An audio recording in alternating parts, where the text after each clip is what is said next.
Once upon a time, in the heart of ancient Egypt, a nobleman named Anpu lived a life filled with reverence for the gods and deep respect for the laws of Ma'at, the goddess of truth, balance, and cosmic order. Anpu was a man of honor, kind to his family, and generous to the poor. As he grew older, his thoughts increasingly turned to what would happen after his death. Like all Egyptians, he believed that his soul's journey through the afterlife would be challenging, fraught with trials and tests that would determine his eternal fate. One evening, as the sun set behind the Nile and bathed the land in golden light, Anpu sat with his wife and spoke of the day his soul would pass into the next world. "I must prepare," he said quietly, "for when I die, I will face the judgment of Osiris, the lord of the underworld. My heart will be weighed against the feather of Ma'at. If it is light, I will enter the field of reeds and live in eternal peace. If it is heavy with sin, my soul will be devoured by Ammit, and I will be no more." With the advice of priests, Anpu commissioned a Book of the Dead for his tomb, a scroll filled with spells and instructions to guide him safely through the perils of the afterlife. He knew that he would need these sacred texts to navigate the underworld's labyrinthine paths and avoid the traps set by demons and dark spirits. The priests told him that the most crucial moment of his journey would be the weighing of the heart, where he would have to make a negative confession before the gods, declaring his innocence of various sins. Years passed, and Anpu continued to live in harmony with Ma'at, performing acts of charity, offering prayers to the gods, and ensuring that he treated others with fairness. When the time of his death finally came, his family mourned, but they took comfort in the knowledge that Anpu had lived a virtuous life. His body was carefully mummified and placed in a tomb adorned with inscriptions from the Book of the Dead, ready to protect and guide his soul through the afterlife. As Anpu's soul departed his body, he found himself in a strange and unfamiliar landscape, the Duat, the Egyptian underworld. The path ahead was dark and the air was thick with mist.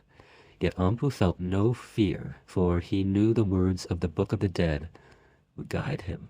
He recited the first spell, calling upon the gods to open the gates of the underworld and allow him passage.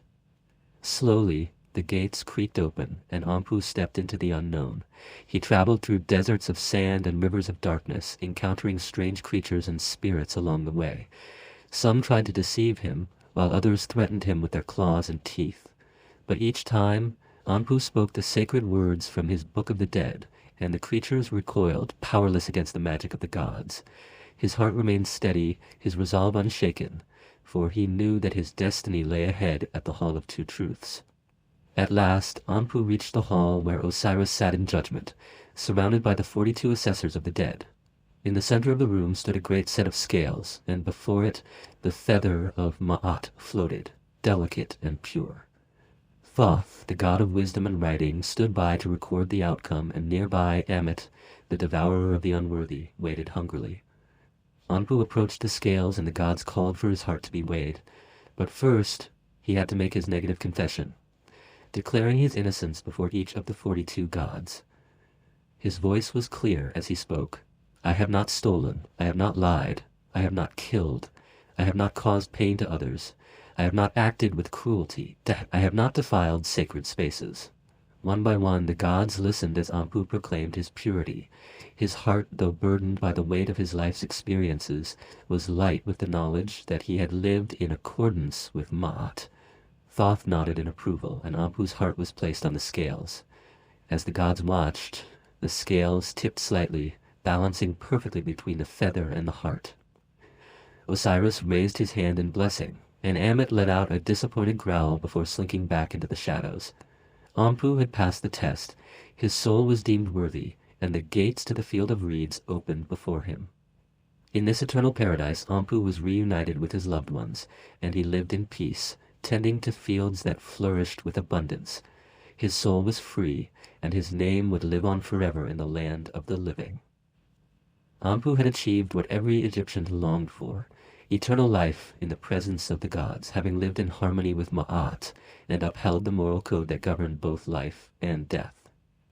Thus, the story of Anpu is not just a tale of one man's journey through the afterlife, but a reminder of the deep moral, and spiritual values that shaped ancient Egyptian beliefs.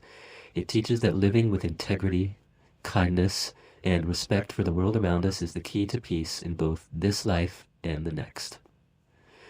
The Book of the Dead serves as a timeless guide not only for navigating the afterlife, but for understanding the principles of truth, balance, and justice that resonate across all cultures and times.